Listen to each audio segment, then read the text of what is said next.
Welcome back. My name is Kit. I'm Andy. And I'm Steve. And this is Streaming Things, streaming The Last of Us. It's time for season 2. We've waited a long time. You'll notice, sadly, Jimmy is not here, who joined us for our season 1 coverage. Who? Exactly. We've had some scheduling difficulties.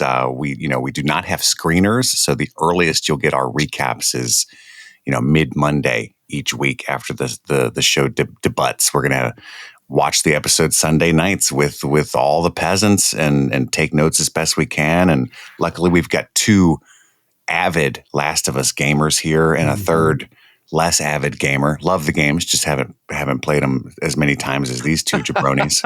Do you even game, bro? I loved your smug laughter there. Nerd. You didn't even beat it on Grounded. Probably never even considered turning on permadeath. Oh. This guy. What a tool. For what it's worth, I definitely never considered that either. Those games are hard enough on like regular difficulty. Right. So the people that do that hard stuff are on another level. Shout out one of my coolest friends, Clara Curtis from the House of Cinema podcast. Love Clara. They have beat The Last of Us 2 multiple times on Grounded. Dang. And once with permadeath turned on.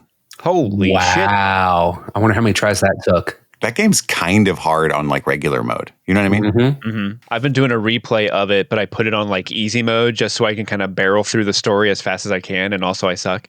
And even on easy mode, sometimes like, oh, nope, gonna die. Oh. Easy mode. Jesus Christ. It's Jason Bourne. So what we're going to do, we're going to talk about our overall thoughts about each episode, and then we'll go through our scene-by-scene, play-by-play recap of the episode. And at the end of the recap, what we'll do is discuss our Firefly Moments, which is what we call our top 3 favorite moments of the episode. We'll talk about any bullets and pills that we found. Pills, baby. Which is where we'll talk about Easter eggs and references to the games themselves without spoiling anything for non-game players, and also maybe a little bit of like references to the early aughts or anything like that. And then we'll end it all, not our lives, but the episode with our Outbreak Performance nomination, our favorite performance of the episode each week. So that's how we're going to cover this season. Hopefully you listen to our Last of Us season 1 coverage. But even more importantly, if you've never listened to Streaming Things before at all, we do a ton of stuff. We just covered Yellow Jackets. We just covered House of the Dragon and so much stuff. And on the Patreon, Severance, big time. That was a big one. And at patreon.com/streaming things, we have a bunch of bonus content. In addition to ad-free versions of these episodes, you can listen to our coverage of Game of Thrones. We're doing an entire rewatch, our coverage of Midnight Mass, a couple of bonus movies each month. So much stuff over there on the Patreon. So if you have the ability, check that out. I think you'll enjoy it if you like this version of the show. You can email the show at streamingthingspod@gmail.com to let us know your thoughts. Sometimes we do share those on the episodes themselves. So just make sure you tell us where you're writing from and if we have permission to use your name.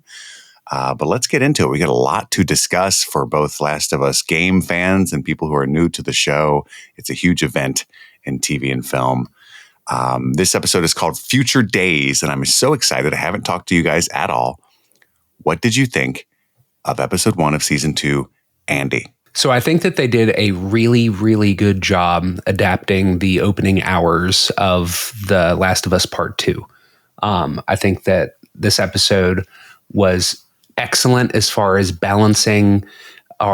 establishing our new characters or our old characters in a new environment, introducing new characters, giving us just the right amount of spooky and sort of establishing the themes that we're going to have of like, rebellion, kind of dealing with the consequences of the choices that were made at the end of the first season. I do think that this episode will be a little divisive for some fans of the show because it is a little slower paced. Season 1 went out with such a bang. And then to jump into kind of this sulky, rebellious teenager type story, I could see some viewers being like, okay, where's the spooky zombies and stuff? And obviously the show is like never entirely about that. It was more about the emotional drama between this father and daughter dynamic between these two people. But we no longer have the conceptually the idea of like Ellie is humanity's last chance, and can we get her to the place to make the things happen? That story's kind of out the window now due to the choices that Joel made in the finale. So I think that we're working with a completely different story here, and some viewers might not be all the way on board right away. That said, I thought that this episode was awesome. I thought that the casting for all of the new characters, with Dina, with Jesse, with Abby, I thought that they crushed it. So I'm really, really excited to see where we go with it, and how fast they start to move through this. I know that we're confirmed for season 3, so there has to be an endpoint at some point, and fans of the games will kind of be aware of that and be wondering like, where do we cut this off, you know, because some stuff is going to happen. But yeah, I thought it was a great first episode. Steve? I agree. I really, really like this episode. I understand where Andy's coming from. In fact, after the episode aired, because of the way we are covering this specific property where we're watching it in real time with everyone else, like I hopped on to the Last of Us subreddit just to see like how people were like taking it, because I was like, that was awesome. I loved it. And there were a lot of people who were like, oh, so slow. Oh, what a slow beginning. And to be honest, I think that is so wrong. Personally, I think this episode is incredibly well paced. It is a slower build because they're setting up the world, and so that's to be expected. But so the way I watch The Last of Us, or I'm planning on watching The Last of Us, is similar to how I watch Severance, which is I'm going to watch the episode once, just letting the emotions of it flow through me and wash over me. And then I'm going to watch it a second time to take notes the second time. And so because of the way we're filming it, that means I have to watch it back to back. You use the Darth Sidious approach. Good. I mean, the hate flow through you. I mean, honestly, this is a story that Jedi might not tell you. So when I sat down to start this, I was kind of like, am I going to really do this? Watch an episode of TV and then just start it right back up and rewatch it immediately afterwards and not give myself any time. But when I did that, I was surprised at how quickly the episode ended both times. Like, I think this episode is really well paced, and like, it does not feel like an hour of television to me. It feels like maybe 40 minutes of television. It goes by really, really fast. I do want to say I have a little bit of a nitpick in the very, very, very, very, very beginning of the episode that I'm like, ooh, I'm not sure if I like this. But once we got into Jackson and got to see how Joel and Ellie are operating in this new environment 5 years after the end of the first season, that was when I started really getting invested. I think this episode really shows that the creators of The Last of Us are really smart and making decisions based off what medium they're operating in. Because if you tell a story in a video game, there are methods you could use in that medium to most effectively tell the story in ways that if you take that adaptation to television, you're not going to have those same tools because it's a different medium, right? And I think what they've changed about the game, they've kind of restructured when things happen. They've introduced brand new characters. They've kind of reworked other existing characters to fit the medium they're in so they can tell the story as best they can here.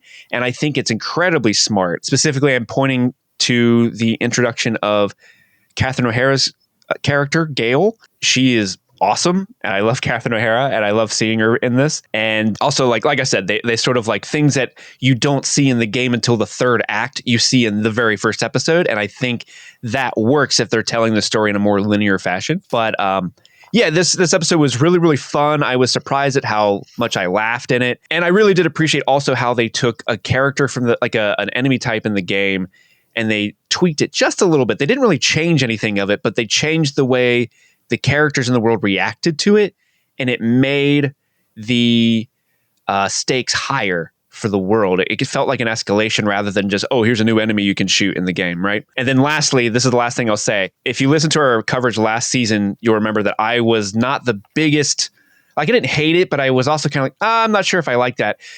Proponent of the fungal tendrils. There was that famous tendril kiss that Tess had in the second episode of the first season. Oh, I forgot how long we had to talk about that. Yeah, like that. It was a change from the game. So in the game, they have the spores, and if you inhale the spores, that's how you get infected. But in the show, they've introduced this concept of the fungi tendrils coming out of the infected and reaching out for people and getting them. And I think after a season of sort of explaining this new methodology of infection, this episode finally brought that around to the fact like, oh, awesome, you can make this really, really clever. There's a scene in towards the end of this episode where you see the tendrils in a pipe, and that was like a big, oh no, what? That's awful. Like I actually felt really scared, and I was like, okay, you got me. I'm on board for the tendrils in this universe. I think I still prefer spores, but I'm in. I see what you're doing with it, and I like it. But yeah, wonderful episode. Kit, how about you? What did you think? I think I'm pretty much in 100% agreement with the both of you. Again, I don't have the same amount of hopes and dreams at stake as somebody who's relative. I didn't play Last of Us Part 1 and 2 until the show almost came out. That's what finally got me to, even though Andy had been trying to get me to play that game since 2013 or whatever. So I'm a relatively new fan to the game. I loved season 1, almost no criticisms. And I'm feeling really excited. I've been really nervous about this show because I'm entrenched in online discourse for a living, which is never a super mentally healthy thing to do. And Last of Us has some pretty volatile discourse online. Neil Druckmann is a controversial figure with world events right now. And then there's also, you said you were seeing how people were reacting to the episode, but then I realized you were defining people very loosely when you said you went to Reddit. Yeah. But yeah, the gamers are famously toxic as well. And then with this game specifically, they're always incredibly rude to the casting of Bella Ramsey for weird reasons. And now we have this controversial casting of Caitlin Dever as Abby. Though I think you could argue, and that's what makes it so difficult, because any criticism is kind of like entrenched with the weirdos who all have invalid criticisms, right?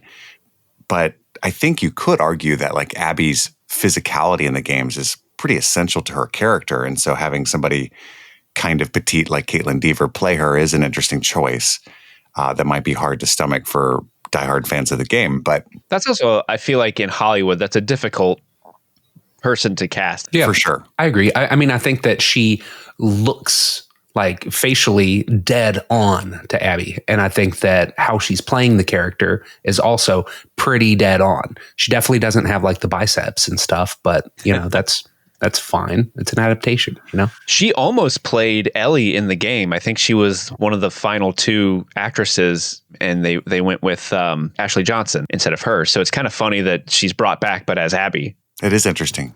Yeah. Of course, I'm one of the first people to defend making changes based on medium. But, you wouldn't say if Rory McCann playing the Hound in Game of Thrones was 5'6", that would be a strange choice. And I think that's akin to what we have with Caitlin Dever as Abby. I mean, when you see, I was reading Clara Curtis, who was aforementioned on their Substack about this episode.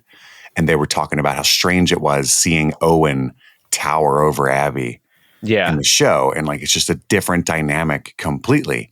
But all in all, I think this episode is incredible. And I love what they're doing thematically.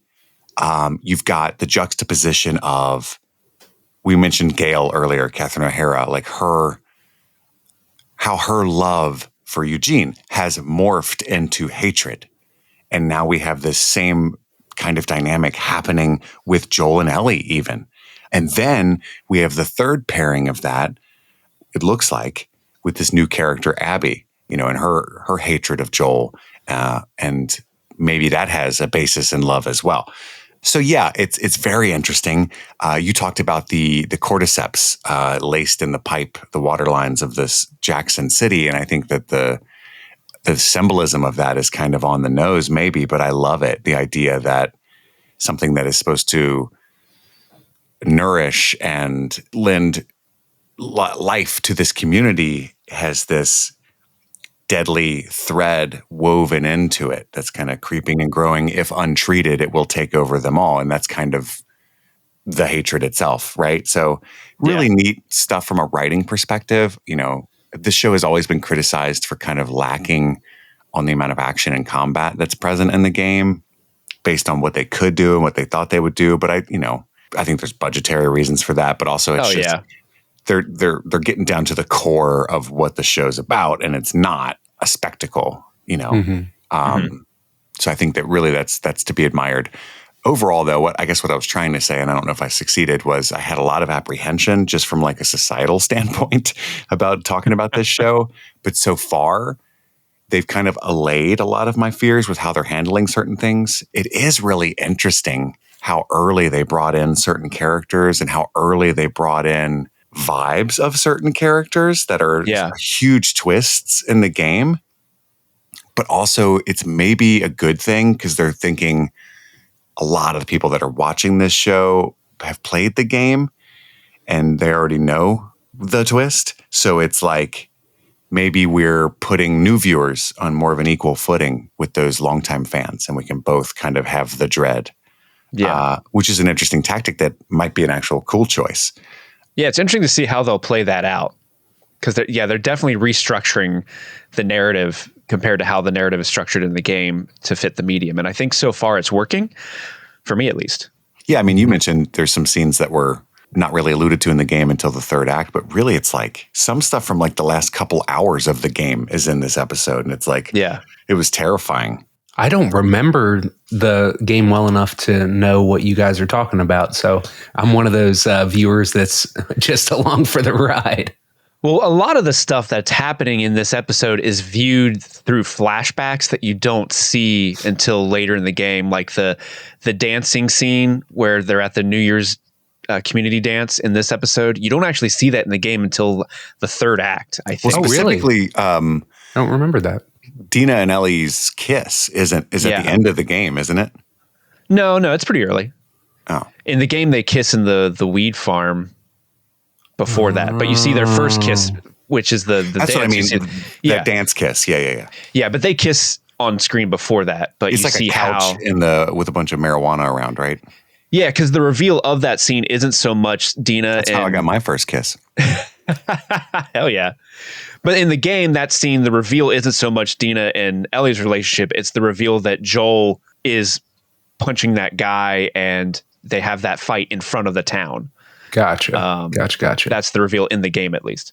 Well, I can't wait for them to do like an interactive Black Mirror Bandersnatch kind of thing when Ellie sits down to play guitar and I can choose which chord she's going to play and stuff. That's going to be awesome. Everybody's always looking for more Bandersnatch. Yeah. My friends are always saying it. Super successful. Well, let's get into the recap. We're going to talk about every nitty-gritty detail of the show. But first, a quick break to hear from one of our sponsors. And we're back to discuss Season 2, Episode 1 of The Last of Us, Future Days. Steve, let us know how Max, HBO, describes this episode. Max, HBO, describes this episode thusly.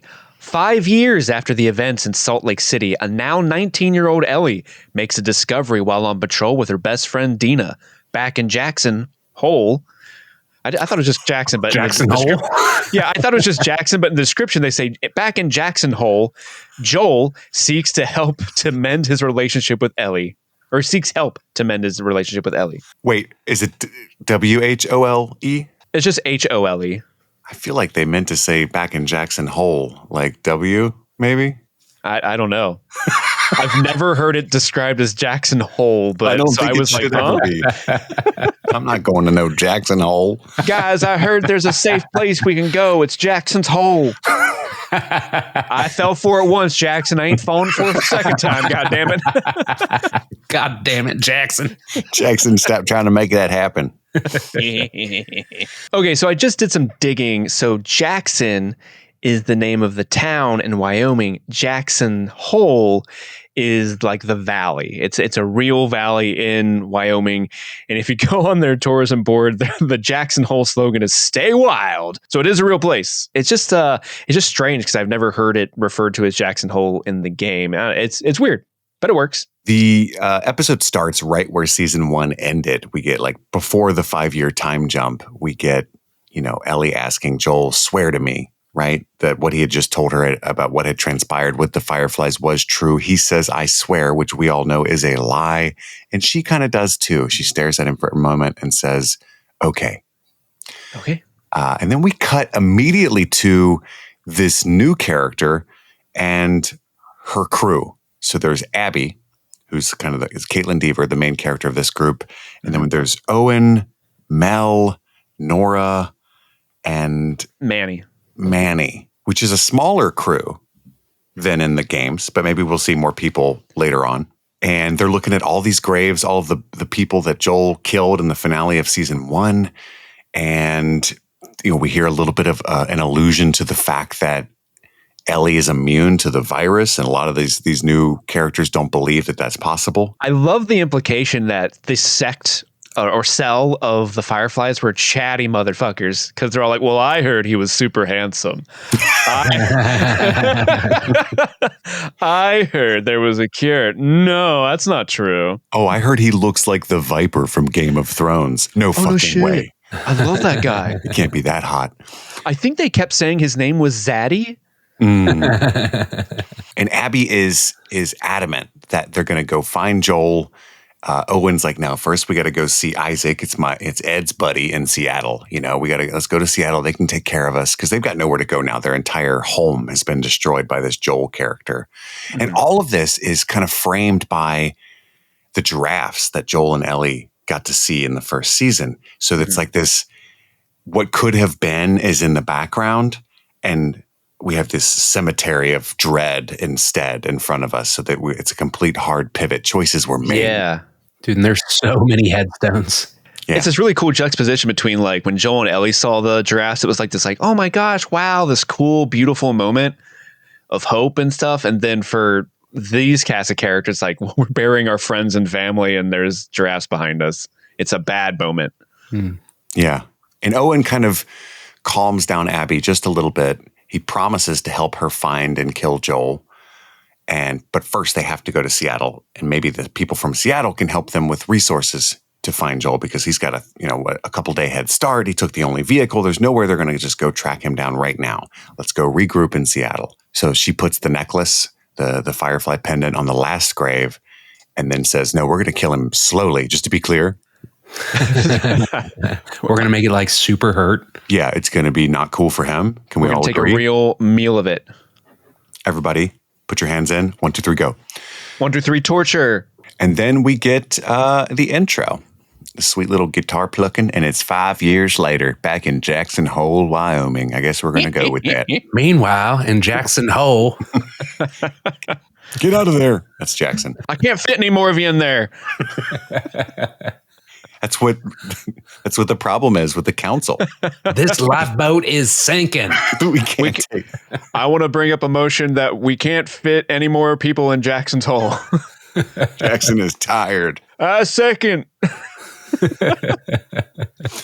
Ellie is fighting some dude in like a barn, and he's a big guy, and it looks like she's getting her ass beat. And eventually he taps out, though. She gets him with the old leg choke. She gets him into the Undertaker's Hell's Gate, makes him tap. Is that what that is? Rest in peace. It's just a triangle hold, but the Undertaker used it for a while and called it Hell's Gate. I like a good rebrand. Yeah. And she says, boom, motherfucker, when he taps, right? But first she's like so angry that I think it's important that she doesn't relinquish the hold when he taps initially until Jesse insists. Mm-hmm. And then she's so angry that they had a pact and he pulled his punches. Why are you pulling your punches? Because they're afraid Joel's going to be pissed off if he sees her too beat up. And she resents any help from Joel, any kind of overbearing, the whole presence of Joel kind of weighing down upon her in every aspect of life is something that she's deeply upset about. So that infuriates her, right? Like, don't fucking pull your punches. My oldest dog, as you guys know, is named Ellie and is actually named after Ellie from The Last of Us. And personality-wise, they are so similar. In fact, the day this aired, I woke up in the morning. Have you ever woken up in the morning? You're like, man, I really have to pee, but I'm really comfy and I don't want to get up yet. Sure. So I'm in that mode. And I remember thinking, I have to pee. I don't want to get up yet. And then Ellie just jumps off the pillow right onto my bladder and like bounces off of it. And it hurts so bad.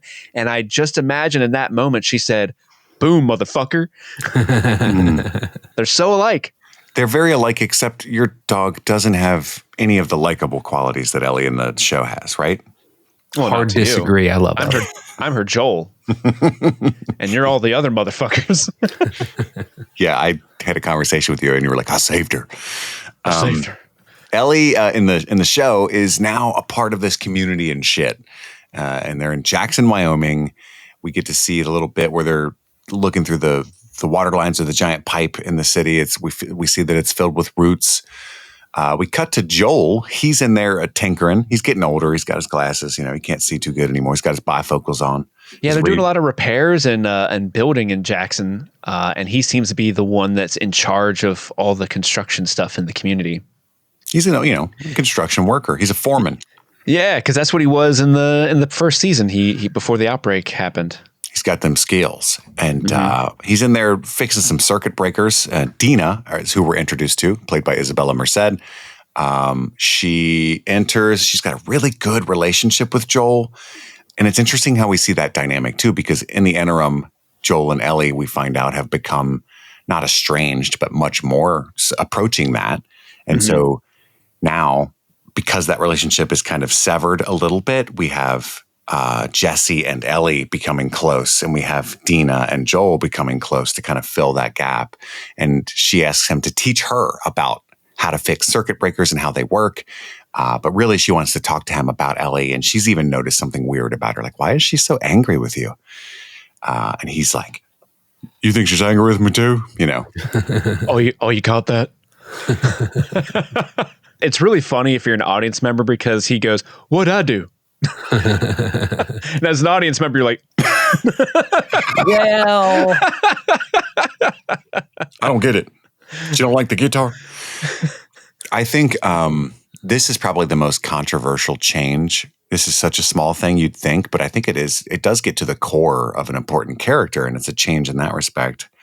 You guys didn't talk about it at all, but the fact that they have Joel going to therapy, I think, will be the biggest online sticking point, at least for this first episode, because that seems like a pretty huge change from the kind of, like, Joel's pretty famous for not being open to that kind of thing, pretty unable to express himself as being core to his character. And we see that in the therapy. yeah. But the fact that he would even be willing to sit there is kind of unlike him. Well, I think we end up seeing it in the therapy scene, but he's only there to work out his relationship with Ellie. He's not so much there to work on himself. And I think that tracks, because he would do anything for Ellie. And I do think it's funny, the fact is, like, don't tell anyone I'm in therapy. The message boards are going to be so mad about it. But I actually love the idea of Joel going to therapy in this context. I think it's great. Now, if they cut to him in therapy, like, and then Tommy went to Denver and left me, and then I have abandonment issues, like, that wouldn't track. But I think they did a good job of actually making that premise work. I always have to swim around and push the pallet, and I don't like it. I'm always the one that people use as a ladder to get higher up. Just one time, I want to be the one to climb the people ladder. Then we cut to Ellie, who's out hunting clickers with Tommy, Joel, who, if you recall from season 1, is Joel's brother, and a couple runners and such as well. And Joel is so overbearing, he's decided to take her off patrols and put her on gate watch, which Ellie highly resents. And it's Joel that asked him to do that, right? He's concerned about you. Like, you're acting crazy out there. You're not following directions. You're going off all rogue and shit, doing dope shit. I'm not going to lie. I mean, I do it myself. As me, Tommy, but for me, it's different. But I got to go home, and Maria's going to yell at me. And I loved the line where Ellie's like, he can't tell me what to do. I'm an adult. And Tommy, who's like 45, is, well, he can tell me. He's scary.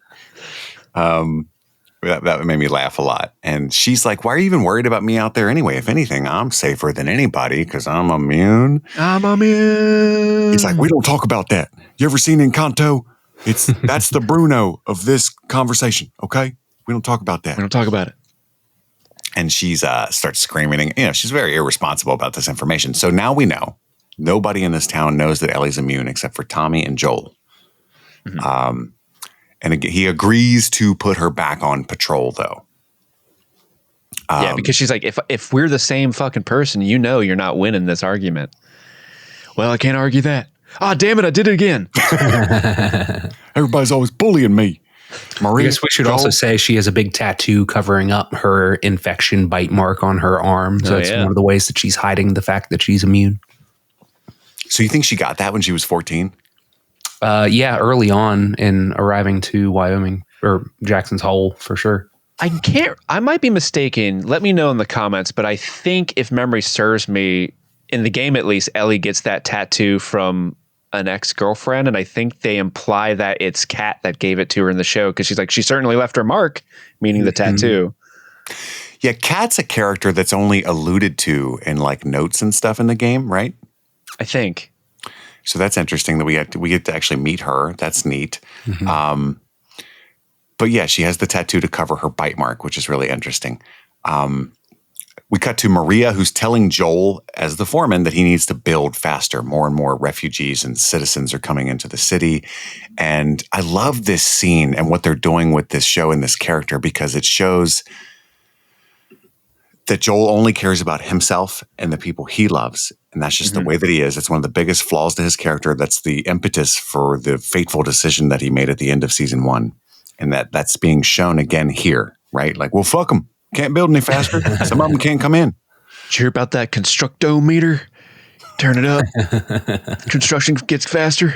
Yeah, being a smartass always helps. I hate people like that, don't you, Steve? No, I don't possibly hate people like that. But Joel says leave him out there, right? You know, and then his nephew Benji comes in. It's, you know, Maria and Tommy's son. And it's interesting the way that the kind of world that they live in, how they interact with kids. Instead of Miss Rachel, it's like, oh, just shoot a clicker in the face. Are you shooting them? Are you blowing their fucking brains out? No, I'm not. That's super cute when he's like, what's this? The town. What's this? Outside. What lives out there? Monsters.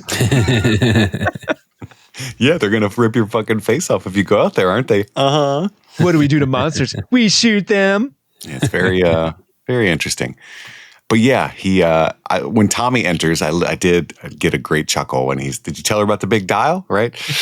Like they had worked that joke out by themselves and they finally got to share it. Tommy lies and says that he was out hunting clickers by himself. He does not tell Joel that he was with Ellie, which is interesting.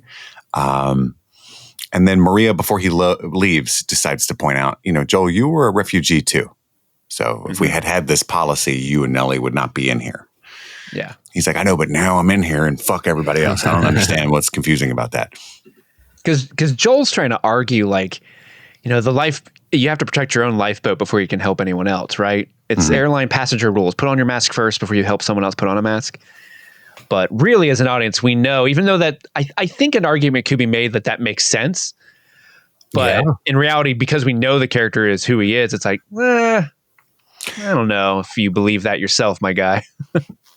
The fact that when he's like, oh, if I could take them all, I would. I don't know if you would. I think Joel is a good person, but I think that there's a huge section of the internet, and this is going to sound so condescending, but just fundamentally misunderstands the point of this story and especially the character of Joel. There's a lot of Joel defenders on the internet, and being a Joel defender, if you even identify as that, I think you're missing the point. You know, like Joel isn't somebody you need to defend. The point of the story is that it's an impossibly hard decision. A lot of people argue with me like, well, I understand Joel completely. I have a daughter and I would kill the world to save my daughter. Yeah, like I totally understand sympathizing with Joel's decision as somebody who also has a daughter. But that's the point, is that it's a tragedy because you do understand why he did it, but also you have to understand to fully, I think, take in this story and what it means. You have to also understand that he doomed humanity selfishly to make that decision. And a lot of people are like, and this is where it gets really, I think I'm sure I ranted about this years ago, last time we potted, but it fucking pisses me off that like, there's no indication that the Fireflies have the technology to mass produce an antidote of this quality, you know, and it's like, you're just ruining the story. Right. If you make it to where Joel was right, quote unquote, then you just ruined everything. It's just boring now. Yeah. I think that's dumb. I just want to hammer that home. Hammer, baby. Hammer. If that wasn't, hammer time. If that wasn't clear. So anyway, the reason I brought all that up is that's why I think him having this conversation with Maria it's why they're having it. It's why they wrote it in here. It's just a reminder of kind of like his worldview. I also love when we cut to his therapy session, we go to Gail's house now, and it lingers on this painting, and I might be reading too much into it, but I kind of loved it that they focus on this painting of a man on a horse who's towing another horse that with an empty saddle behind. And it's like, that's what Joel was until he met Ellie, was like this void of a companion that he needed and wanted. And I think and now he's back to that because Ellie is kind of pushing him away. And that's why he's panicking so much, because his whole identity is protecting Ellie. And even though it's a normal kind of father-daughter thing to go through when they don't need you so much anymore, he, more than any normal father, just can't exist now because like that's his entire identity. Yeah, without Ellie, he was, a monster, pretty much. I think that it's also, supposed to reflect Gail and who she is now because of him. Yeah. So it's who he is, but also the consequences of what he's done. Yeah, because they also focus on the shoes, because there's presumably Eugene's big boots, and then next to those boots are like Gail's smaller shoes. Big shoes to fill. Yes. That's a metaphor for this season. Now. Whoa, we're breaking it down, guys. And now poor Gail is alone, smoking Reggie all the time because Eugene had that Crondiggity Don. Yeah, he did. It's sad. That sticky icky. Big Joel's buds. got that dirt weed, seeds and stems. Yeah. What a Put bomber. him in high school. She offers him whiskey and herbal tea, but only brings out the whiskey and says the tea's mostly thistles and dirt.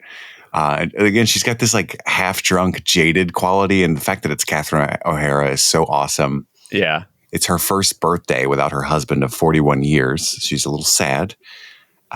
She takes weed as payment for her therapy, which is what we were just discussing. And she had advised him in their last therapy session to back off of Ellie. And he's like, I did that.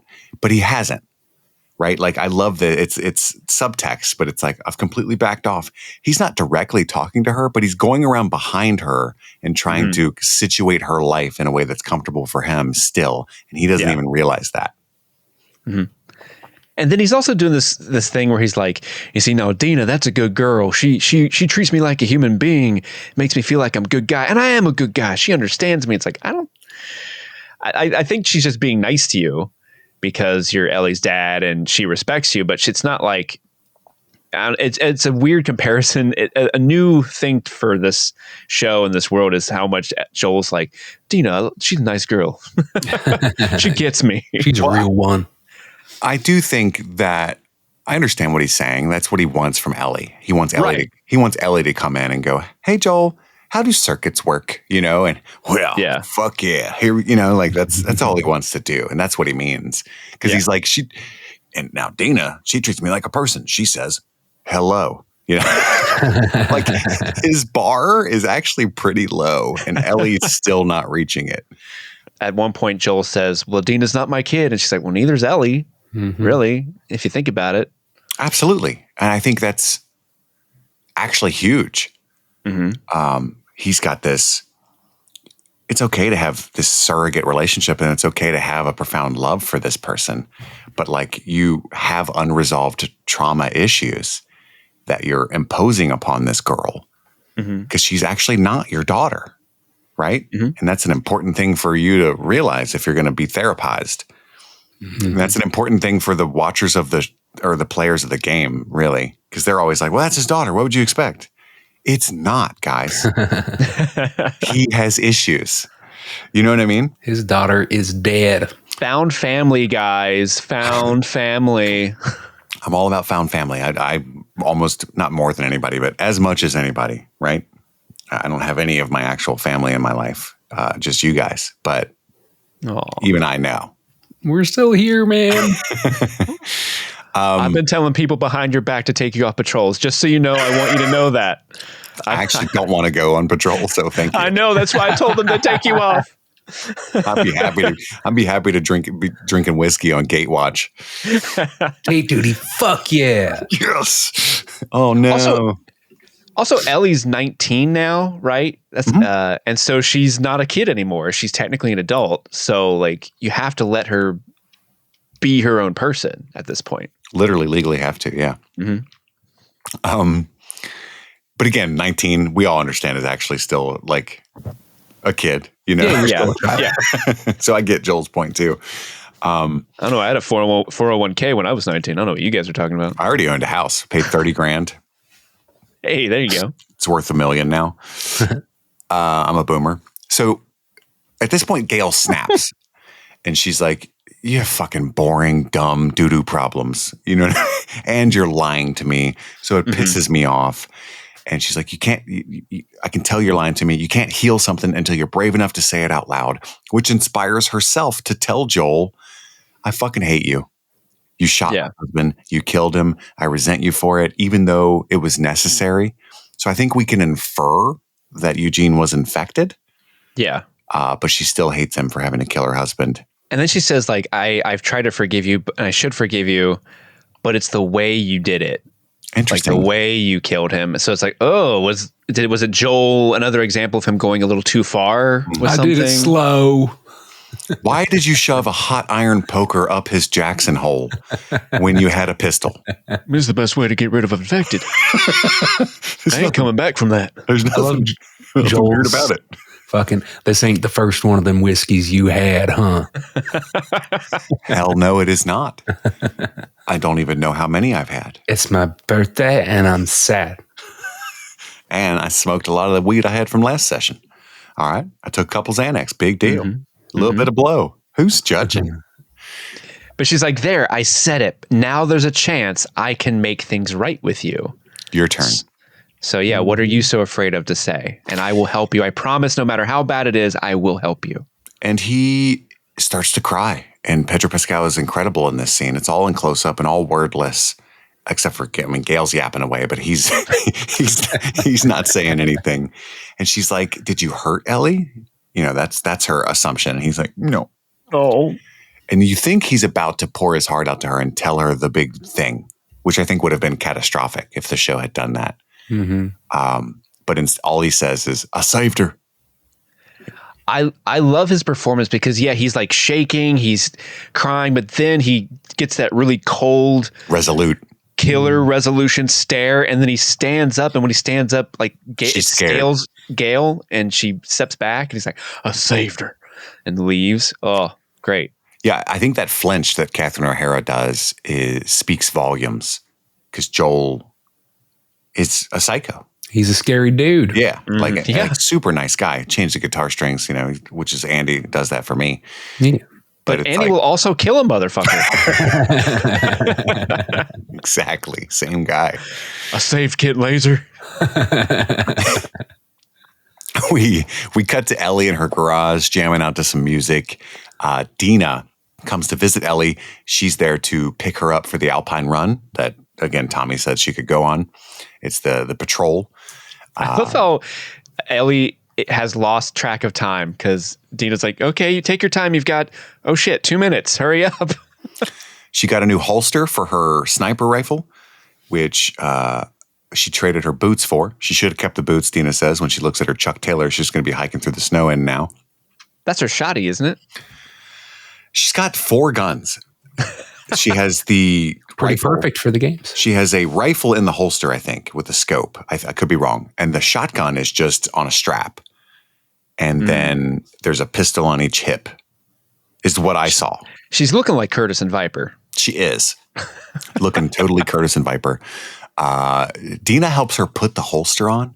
I love the chemistry between Bella Ramsey and Isabel Merced. I think it's great. It is great. She's like hugging her close and tightening the strap, and you can tell Ellie's like, she smells real good. Oh, dang. It's like Edward when he's, the wind picks up Bella's scent. And we get to see Shimmer, her horse, outside. What was that? Shimmer. You can't hear it. Yeah, isn't that playing? Dang. We can kind of hear it, but it's not translating the way you need it to land. It's just Taylor Swift from Bejeweled going, Shimmer. Just pretend we laughed and it was a great pull. Because all we can hear is, okay. Damn it. Nah. Remote recording strikes again. And then Jesse walks them through the plan for the Alpine run.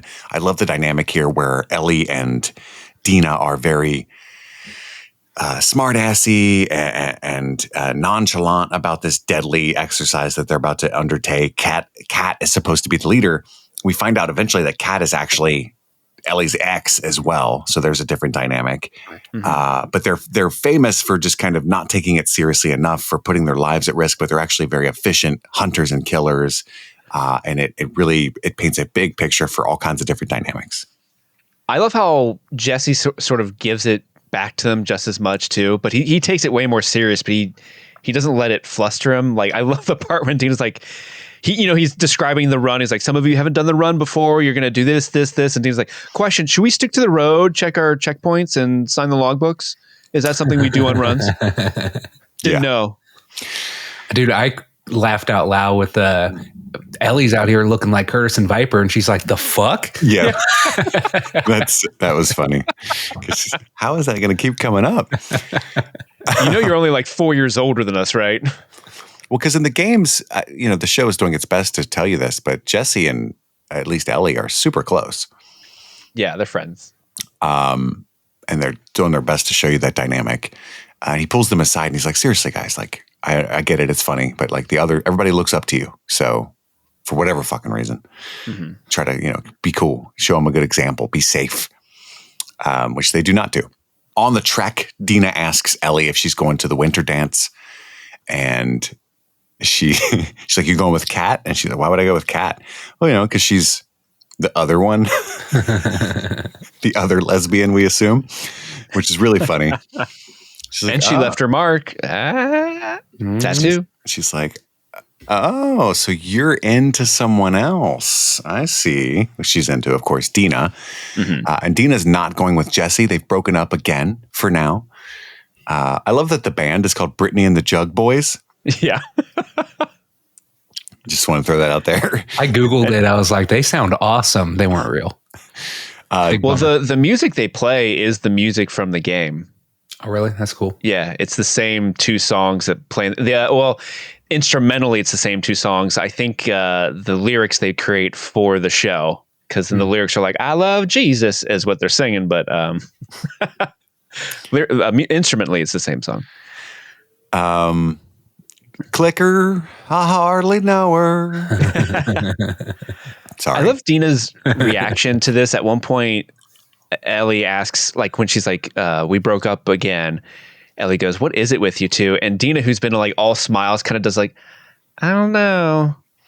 I just really like that delivery. Yeah, because the unspoken, did you get the same unspoken thing, which was, I think I like girls?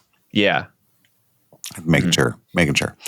And Dina says, well, you can go with me. And she kind of says it nonchalantly, like, two friends just going to the dance together since we're both single. And Ellie's like, okay. BFFs 2029. Woo! Like me and Chris in middle school going to the dance together. Yeah. And then we'd fuck and stuff. And it would just be like, whatever. Just under the bleachers. Just as bros. Yeah. Trail of blood is then discovered while they're not in our backstory, but in the show. Gross. That was a weird segue. Jesus Christ. They discover a trail of blood in the snow, and they're ahead of the crew at this point.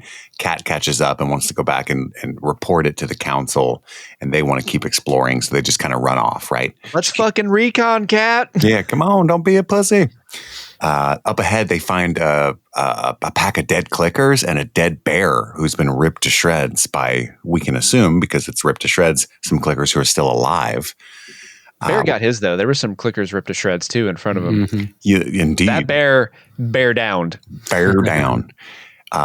Dina knows the way to Ellie's heart, and that is with corny puns and jokes. She says, it's a bear-BQ, which works. Ellie is so pleased. Did you just make that up? Oh, yeah. Oh, yeah. Off the top? Off the dome? Right off the dome. Kat and the rest of the crew show up, and Ellie says, oh, here comes fun. Oh, hey. I love the mean girl energy that they're giving Kat and the crew. It's really catty awesome. and funny. Like, oh no, here comes fun. Hey. This is where I noticed that Ellie has 4 guns when she hops off the horse. Her and Dina kind of bully their way into clearing this convenience store or whatever it is, grocery store. And Kat pretends to have control of this crew. Like one of the other guys is like, you're just going to let them do that? And she's like, I'll give them 5 minutes. When really she has no control over what's going on. And that's clear. For whatever reason, this line made me laugh so hard because Ellie and Dina are going into recon. Like, there could be a family in there or a toddler or a baby. There's not a baby in there. Yeah, Kat's like, there's not a baby in there. Like, Is there a baby, you guys? there could be a family, maybe a toddler, but there ain't no goddamn baby in there. I know that for sure. It's the most weak attempt at establishing dominance. I know. It's so funny. There's not a baby in there. It's dumb. Yeah. And Dina almost kind of backs out. Like, what if there's multiple in there? Like, we can't handle too many of those, right? And Ellie kind of goads her like, well, if you'd rather let the men handle it, which she knows the buttons to press for Dina. Dina's like, we aren't using guns. We're using hand-to-hand combat, some CQC, if you know what I mean. Mm-hmm. Close quarters combat. I only watched this Metal Gear shit. I only watched this once, but it's the only like nitpick writing wise I had is they have this little bit outside where Ellie almost rushes in because there's one clicker. And then Dina notices because of the sound and auditory location, right? She's that bad. There's at least 2 clickers. And then inside they kill one and they're like, all right, well, we're done. And it's super weird. Well, Yeah, she was 'cause right. There were 2. There were, but they knew that before they went in. Oh, sure. So why did they kill one and then go, shoo, we did it. Let's get out of here. Yeah, that's fair.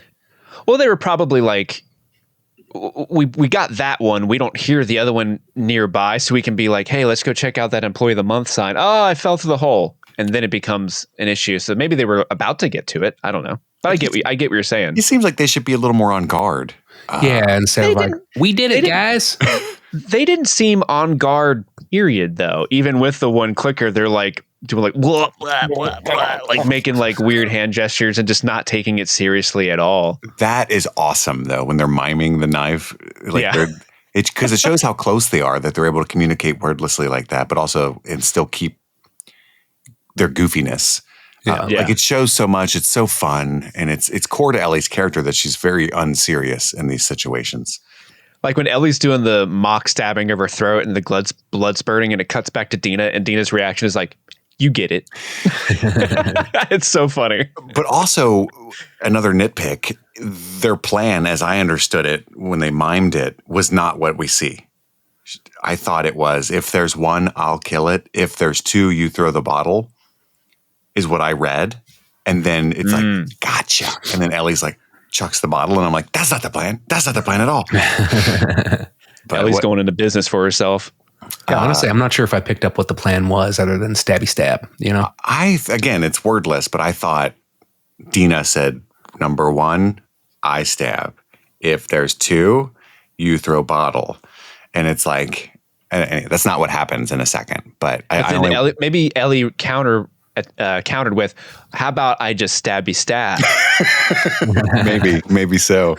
And Dina's like, you get it. Because she knows she's immune, so you think she would take point more often than not. I don't think Dina does know that she's immune. I meant Ellie knows that she is immune. Oh, okay. I see. Yeah. Okay, I see what you're saying. So she would like sacrifice herself a lot, like, trust me, I'll be okay kind of thing. You all stay back. I got this. I'm Curtis and Viper. Yeah, she jumps and stabs the clicker and takes it out. Dina walks up like, hey, good job. And then she wants to go back and show her how the dog won Employee of the Month one time, because that's really funny, which I'm sure Steve got a huge kick out of. Oh, yeah. It's like, Ellie is also frequently Employee of the Month in my house. Oh, no, it's Pippin. I And Maggie. never get a raise, though. No, don't. I get paid in cuddles. Are we not entitled to the sweat of our own brow? A pup chooses, a slave obeys. The working class needs to reestablish the means of production. Anti-capitalist King Pippin. I'm here for it.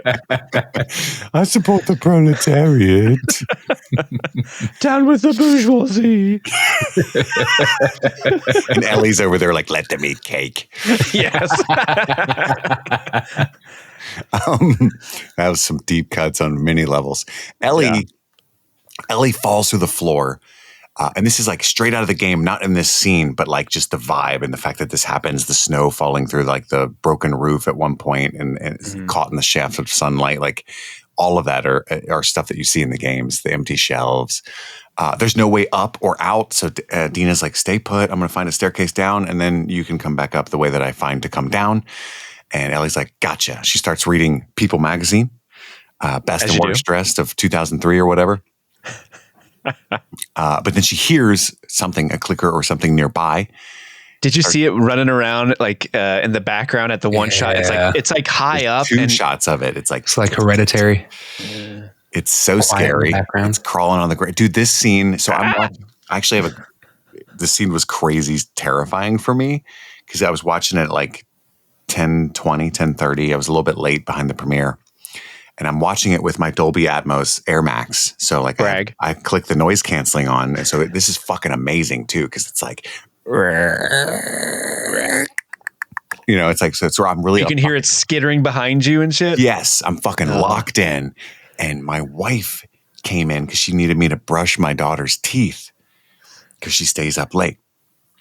But I didn't hear her because I can't hear anything because I got noise canceling on.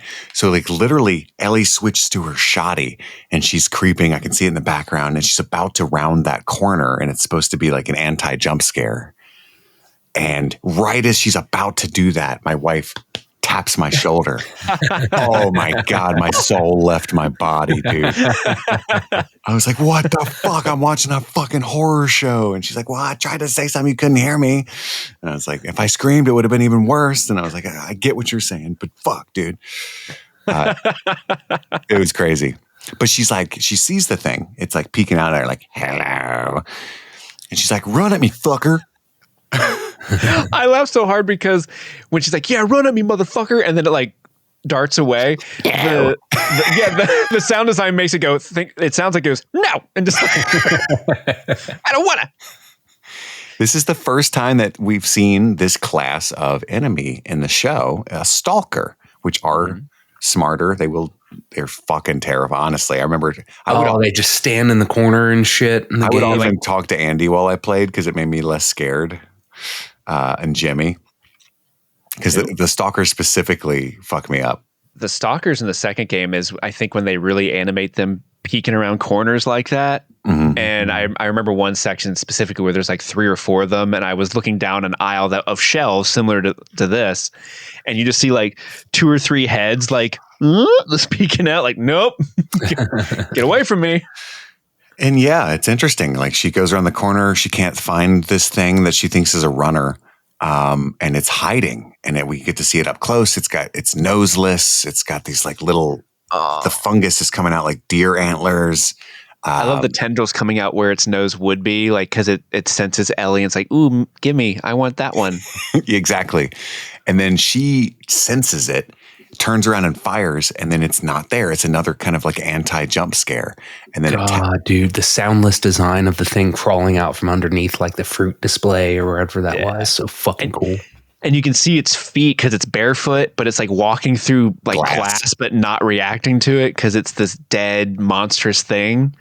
Oh, very good. I love the design of the stalker. But it tackles Ellie from the side and she gets bitten again, which is a really interesting choice because that does not happen in the game, to my knowledge. Yeah, I don't know. I don't think so. It bites her tummy. And she does manage to shoot it and kill it. Dina comes in. She hides the bite really quickly because that would be a whole big can of worms. Because there was a bit upstairs. We didn't talk about it. But Dina's like, did you get bit? Do I need to shoot you in the face or anything? Yeah, her line delivery on that was exceptionally funny. Like, oh no, do I have to shoot you?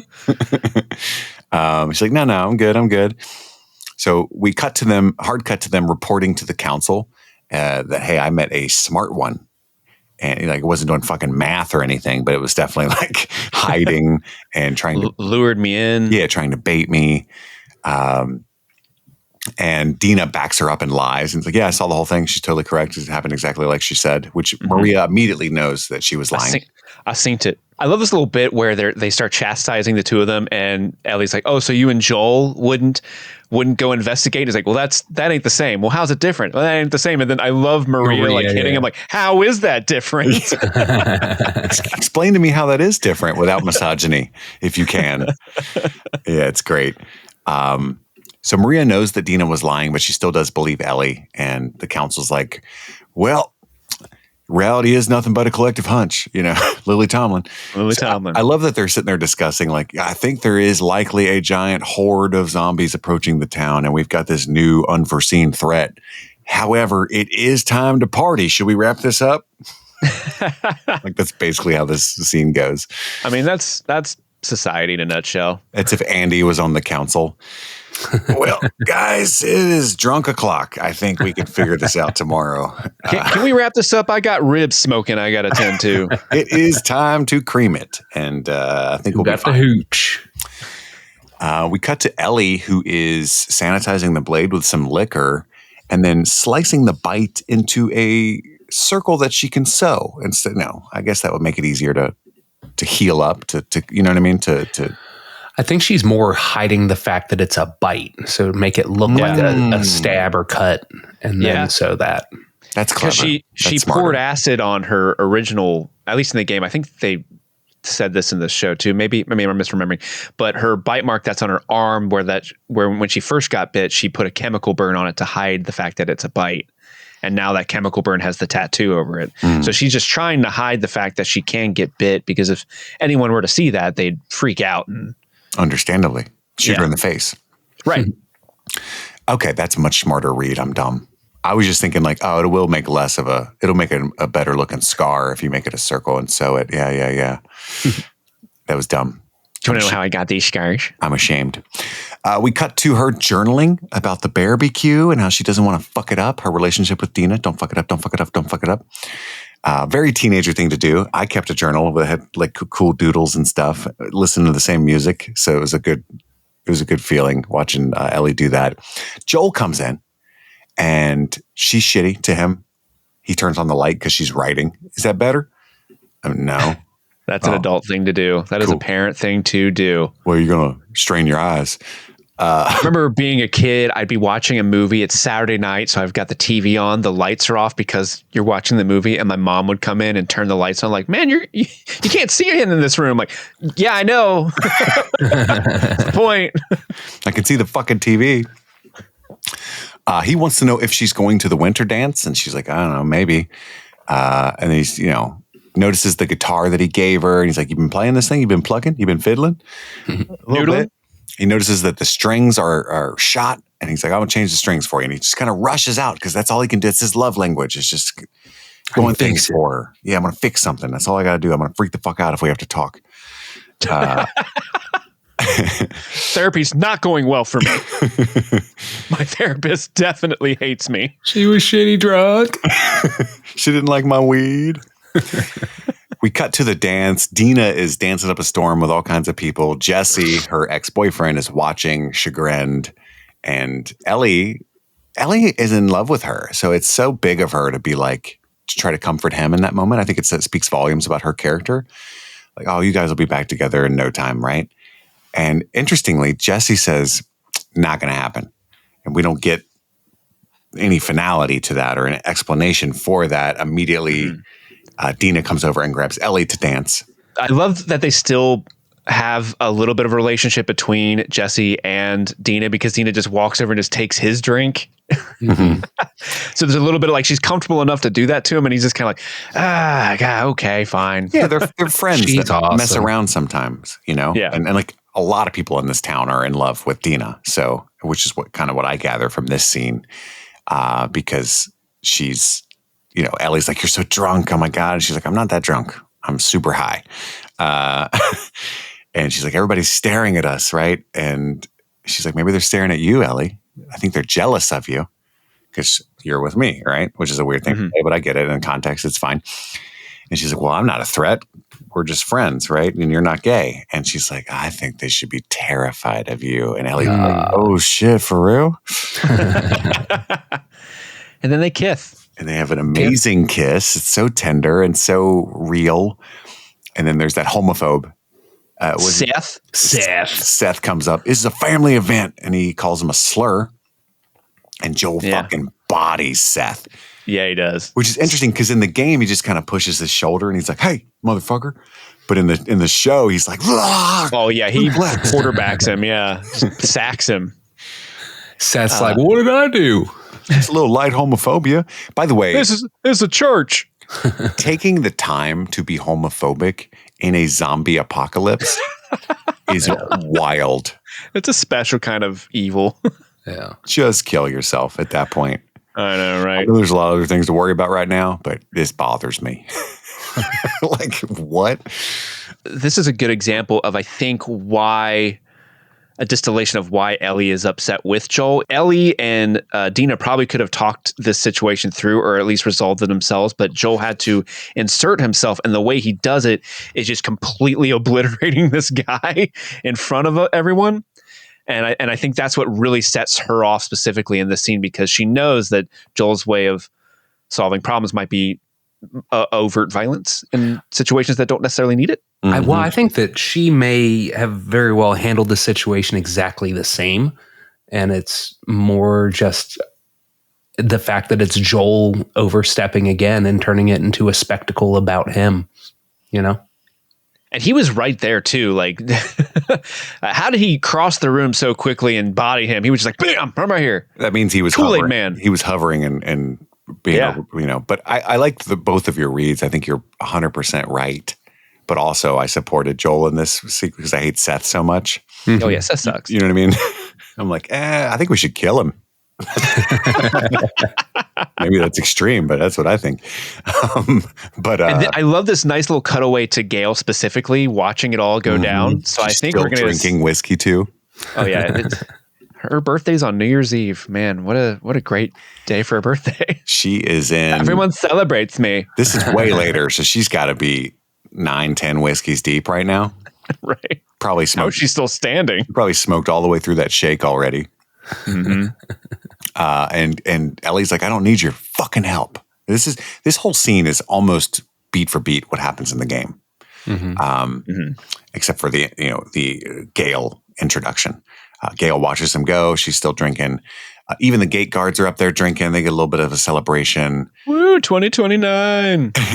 It's a little bit later. Ellie returns home, sees Joel plucking the guitar. They don't speak. And we cut to some revelers, some party goers dropping snakes and sparklers. And the sparkler illuminates the roots that are in this pipe. And in the pipe, as we talked about earlier, is the cordyceps fungus. Ooh. It's very symbolic to the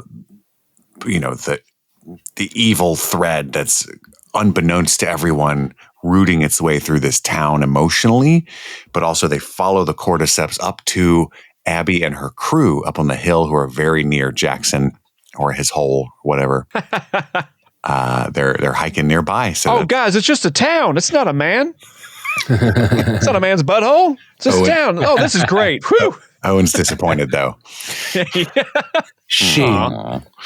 And that's the end of episode 1. Now it's time to talk about our favorite moments, some Easter eggs, and our favorite performance. But first, a quick break to hear from one of our sponsors.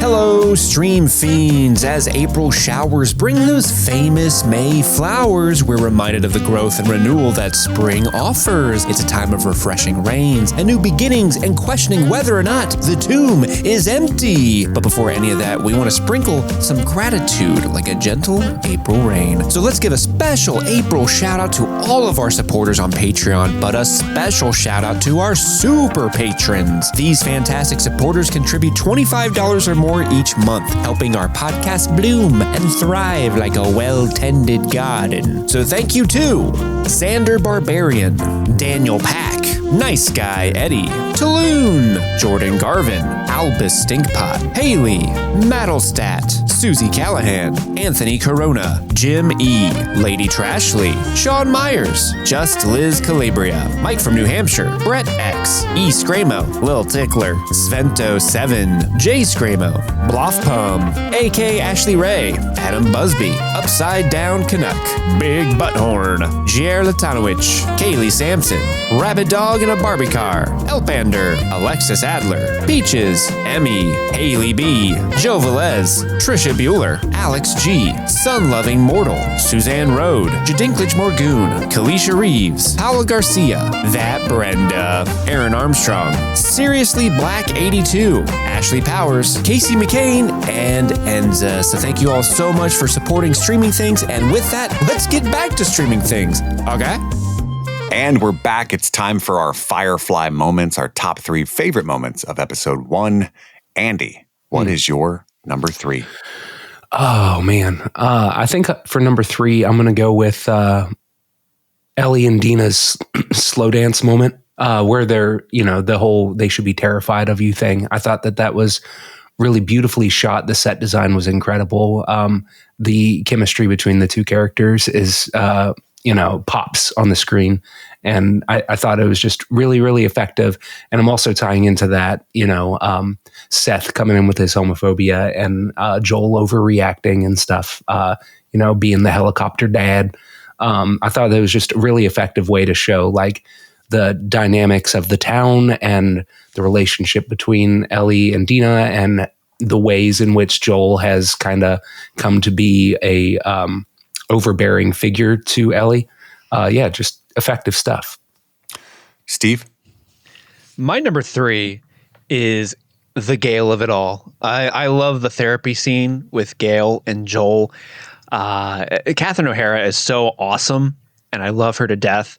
And so seeing her in this show gave me great joy. But also, when the therapy session started, I was like, okay, this is an interesting take. It's kind of funny. She's drinking. He's giving her pot. And then when it turns to this whole, like, you killed my husband, Eugene, that's when the scene really sort of sings. And I love how she's like, I told you a thing, but now we can move on from it and become better people. What's the thing that you're keeping secret? And he refuses to do it. Like, just a well acted scene. And I really liked where they're going with it. I'm excited to see more Gale and more Catherine O'Hara. My number 3 is, which one of these should be number 3? You know what? It's going to be Ellie alone when she falls to the floor, the horror sequence of the stalker creeping behind her. I thought that was so fucking effectively done. I loved the design of the stalker itself, but coupled with my experience of watching that scene as well was super fucking scary. And it was just great, great fun. And I loved it so much. That's my number 3. Andy, your number 2. My number 2 is Steve's 3, the therapy session. And the main reason for that for me is that it was so different from what I expected and what we got out of the story of the games. I think that in season 1, some of my favorite things were the ways in which they expanded upon the story and the lore and kind of did things differently. Because I played the games, so I've experienced the story before. And so it's fun to see the ways in which they choose to elaborate on things. Like Eugene is a character that existed in notes and photographs, and that's it. And so to get to see right in front of you the real repercussions of Joel's decision-making, and then also for it to be a drunk Catherine O'Hara that's, spitting truth bombs at him, made it especially fun and effective. A special shout out though to Pedro Pascal's performance in that scene when he's tearing up when he is almost about to say the big thing. I thought that it was extremely effective. Nice. Was your number 3 the dance scene, Andy? Mm-hmm. We just swapped 2 and 3 because the dance scene is my number 2. This is a really awesome scene. I think not only from the perspective of someone who's played the game and I've seen that scene play out, and it's pretty much beat for beat. And there's a couple shots that are directly lifted from the game. The wide shot where you see the lights in the ceiling and you see Ellie's silhouette in the middle and the camera pushes in, like that's directly lifted from the game. There are some minor changes, like Joel not completely bodying Seth in that scene. But I think the reason why this scene works so well is just because Bella Ramsey and Isabel Merced have such great chemistry, and it's such beautifully acted. It's such a nice, quiet moment between these two characters. And the whole line that Dina delivers to Ellie, that they should be terrified of you, is one of my favorite scenes in The Last of Us Part 2. I know they actually used that line when the game was coming out in a lot of marketing. They would show that shot of her saying they should be terrified of you, and then cutting to all the horrible things that happened in the game. But in this context, it's beautiful and sweet, and you're just happy and rooting for those characters. And then you get to see a homophobe get absolutely wrecked on camera. And when is that not enjoyable? You know what I'm saying? My number 2 was Andy's number 3 as well. So the same as Steve's. It's the dance scene, the kiss specifically, and how it culminates in the "I don't need your fucking help," but mostly just the kiss. I'm pleasant. That's not the right word. I am so happy. The chemistry that Dina and Ellie have in this show. I think it's exquisite, and so delighted with Isabella Merced, and who is going to play Hawkgirl in James Gunn's DC universe and Superman. But other than that, hasn't done a whole lot of prestige stuff. So I'm excited for their career to blow up. But yeah, this is just an excellent scene, and I loved it so much. That's my number 2. Andy, we love love. We do love here at Streaming Things. Love. Andy, what's your number 1? My number 1's your number 3. The smart creepy crawly sequence in the Kmart. It was just. It's a Radio Shack, I think. So blue light special in aisle 3. So effectively done. I love the way that they blocked it with like Ellie moving past these aisles and just seeing the stalker crawling between the aisles and stuff. When it turns the corner and it's looking at her, the sound design, the lighting, the way that they played with the expectation of like, oh, it's going to pop out and be a big scare, but no, we got one more like creepy crawl behind through the glass and stuff. I'm an easy mark for like, if you do something fun, spooky zombie, I'm gonna have a good time with it. But this was like next level execution for the creepy crawly moment that we got. So yeah, has to be my number 1. Steve. That's my number 1 as well. I think it's a very effective scene in terms of building tension. It also plays with your expectations a bit, because and you guys tell me if you feel differently, but in the game, the stalker doesn't really feel that much of a escalation per se. It's like, oh, here's a different enemy type to fight. But in this situation, you're like, oh shit, that thing's terrifying and it's smart now. And I really like how they're sort of completely going at this type of monster a little bit slightly differently. Like, this is an escalation of the fungus becoming smarter and changing its tactics and evolving along with the humans who are changing their lifestyles to combat it. I think that's really smart. But the way they film it, up to this point, my brain was sort of trained like, okay, clicker comes in, there's the clicker, they do the thing.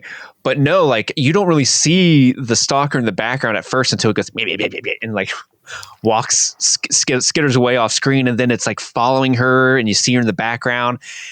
And even when she goes after it and it goes like, no, and it lures her in, when it comes out behind her from underneath that table or whatever, that little grocery store thing that he kind of was hiding in, that was such a cool, like, ooh, no, it's there, run away. And there's like, it's walking through glass and the tendrils are coming out of its nose. Just really well done visual blocking and storytelling, and very effective. I love that scene a lot.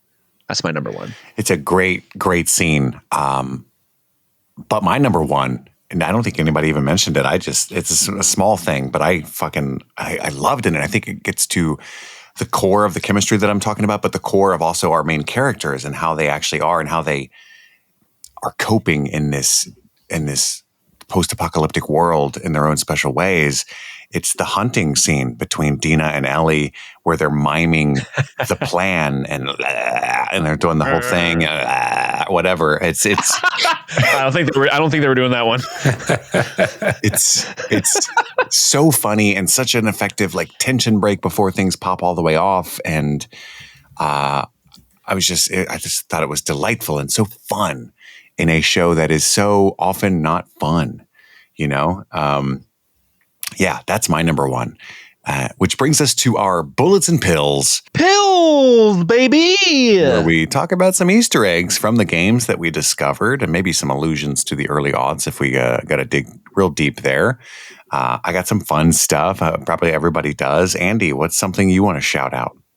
I think I will shout out first Ellie's guitar with the Moth logo on the fretboard and stuff. That's actually a guitar that they sold as like a collector's item when the game first came out. I wanted one real bad, but I couldn't afford it. And I'm real sad that it's gone.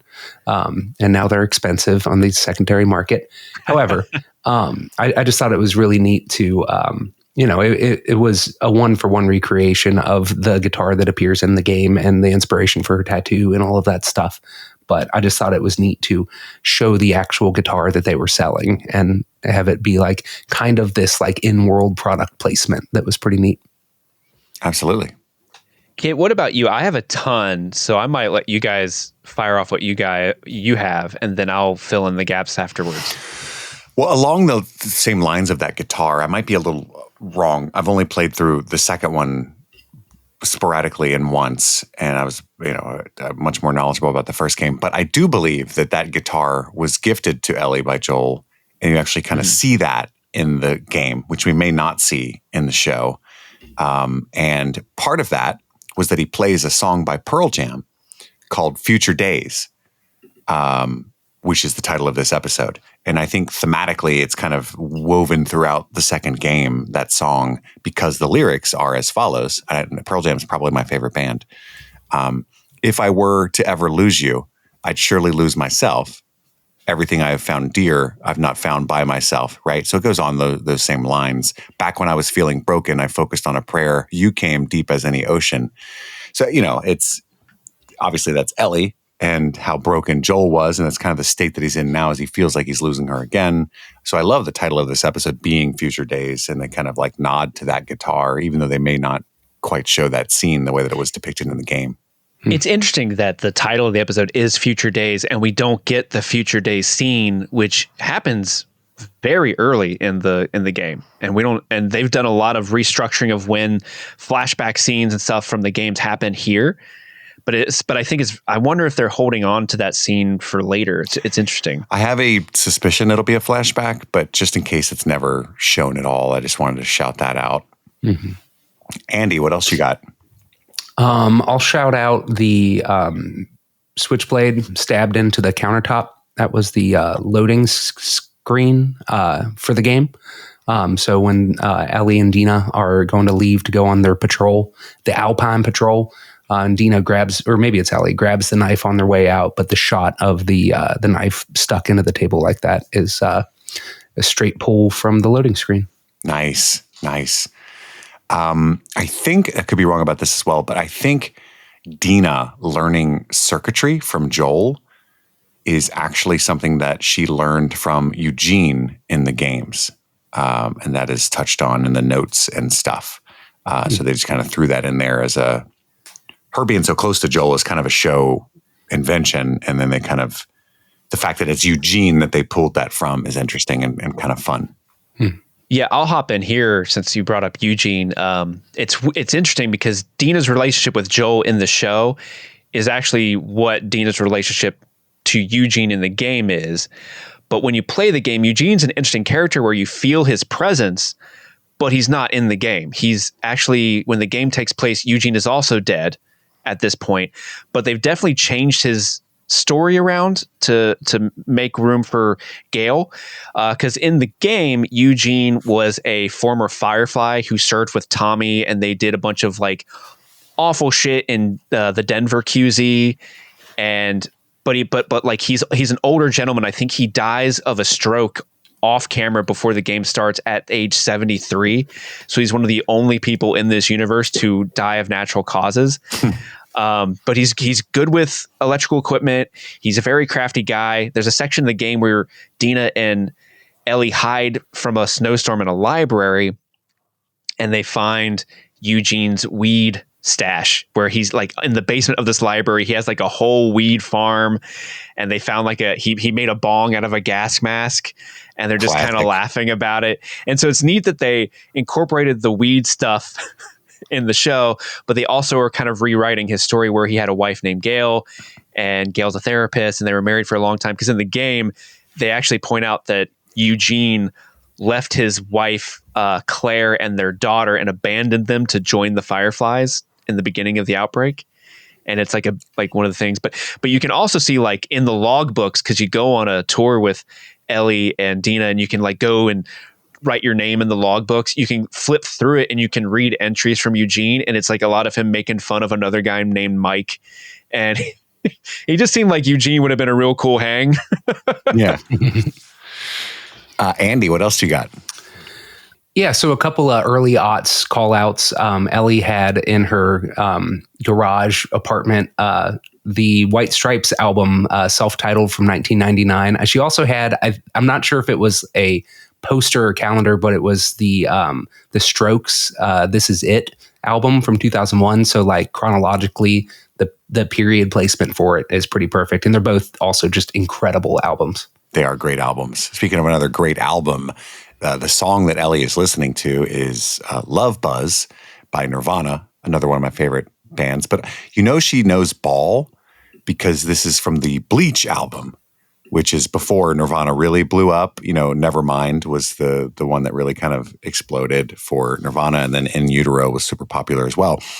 But if you're listening to Bleach, then you know Ball. Is all I'm saying. So it's not like Unplugged or B-sides and rarities or anything, but like Bleach is some good shit.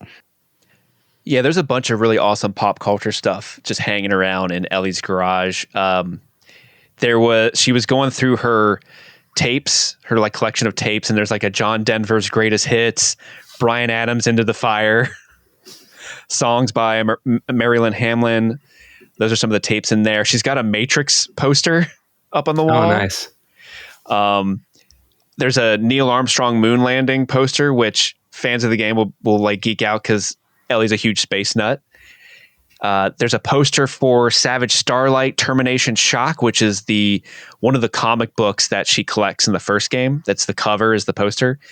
There's a poster for Pearl Jam's 10 and Radiohead's OK Computer in the background. And also you can see the album of Nirvana's In Utero in the background as well. So a bunch of cool stuff in there. Great album. That's pretty much all I have. I mean, there's some Curtis and Viper stuff, like the bottle was probably discussed in season 1. Those kind of mechanics from the game that are pulled to the show. But I'm pretty much cashed out, buddy. I'll say that the way in which Ellie stabs the first clicker, where she jumps onto its back and stabs it with a switchblade a bunch from the neck, that's a move pulled straight from the game. And then that bottle, that is actually a time period appropriate Bud Light bottle from the late 90s to before early 2000s. They got woke.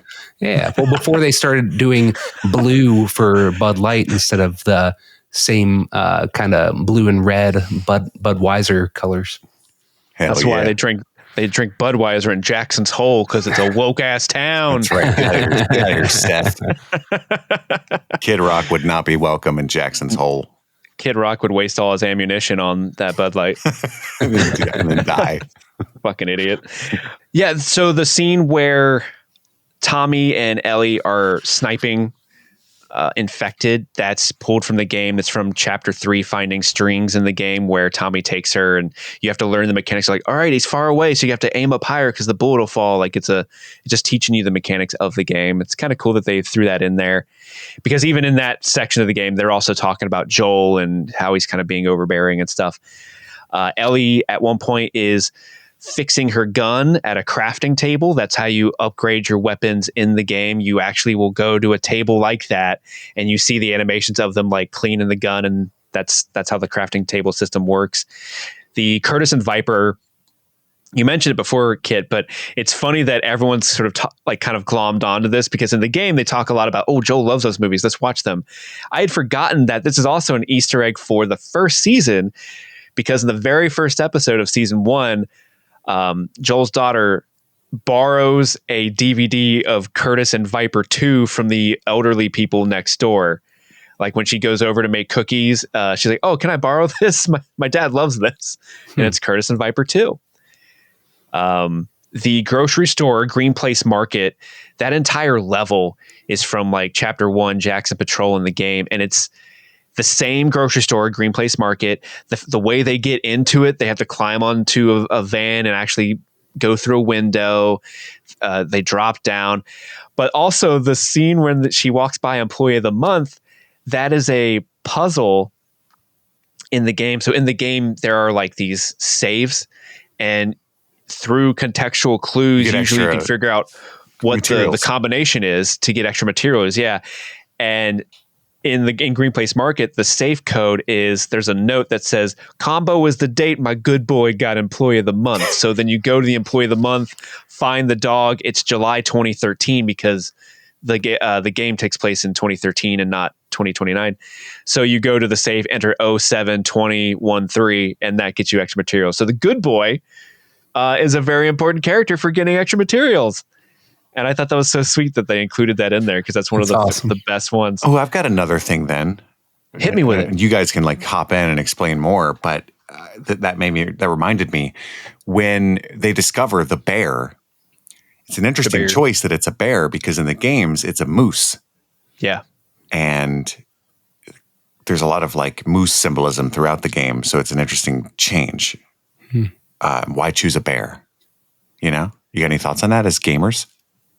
I don't know. It's just a more violent animal, you know what I mean? So kind of shows the clickers and how savage they're capable of being. Because a bear can actually fight back a little bit more, you're saying? Totally. It might be a logistical way, because they want to tell the story that there are potential hordes moving in. So they want to show that there are multiple infected. But in the game, the infected just kill the moose and they just find the body. They don't find any infected. And then Dina and Ellie end up just killing about 20 infected throughout as they're going through the marketplace and all that stuff. So I guess in the show, they're like, well, we can't have them go Rambo in the first episode and kill 20 infected. So the way they do that is they have the infected fight a bear that can fight back and take down 6 or 7 it by itself. And they're just picking up the pieces. Maybe that's functionally why they changed it to a bear. I don't know. Yeah, that's a good point. They totally could have shown them going Rambo, and that would have been awesome, but whatever. Whatever.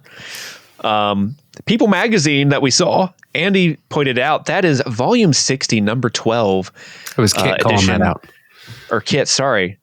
That's volume 60, number 12 of People magazine. Debuted September 22nd, 2023. So right before Outbreak Day. Great issue. Yeah, we got the best and worst dress, Jennifer's sexy nights, Lover Money's Aaron and Chad tell what really happened, Ben and Jennifer, all their secret wedding details, and Matt LeBlanc, welcome to new baby. So a lot going on. It was a double issue too. I don't know if I said that as well. Jeez Louise. Which Jennifer and Ben is this? Lopez and Affleck. Lopez round 1, not Garner. Gotcha. Yeah. Good question. That actually is a good question. And then my last one is Ellie journaling, because throughout the game she would open up and update her journal and you can read it, and it's usually got all of like the artwork and the jokes that she writes in. It's very true to how she journaled in the game. Awesome. Is that your last my last one? Bullet and pill? Hell yeah. I'm done. Well, that brings us to our Outbreak performance, our favorite performance of episode 1. Andy, to whom are you going to gift it? I'm going to give it to Isabella Merced. Am I pronouncing that correctly? I think so. Yeah, I think that it was just absolutely fucking perfect casting for Dina. She has so much chemistry. She's so energetic. She's so fun on screen. And like every scene that she's in, she steals just because of her, personality. And, the writing has a lot to do with that. But the performance can't be can't just be pushed off to the side because Isabella is crushing. She does such a good job playing Dina. So bravo to the casting department for sure. Awesome. My Outbreak performance, it is a tough choice because I think there are 4 really good contenders in this episode. Annie picked one of them. I'm going to go for maybe someone that you wouldn't necessarily expect, but I love this performance and I love the introduction of this character, but I'm giving it to Catherine O'Hara because I love Gail. I stan Catherine O'Hara, and just the way that she's like, do I tell it? Yeah, I'm going to do it. I fucking hate your guts. I really appreciate her inclusion in the show, and she's just a treasure. Catherine O'Hara is so fucking good. She's so great. But Kit, what about you? I am going to give it also to Isabella Merced, who plays Dina. I think, it's such an important character, and you're kind of waiting to see what the casting is going to manifest like. And I think it could not have gone better.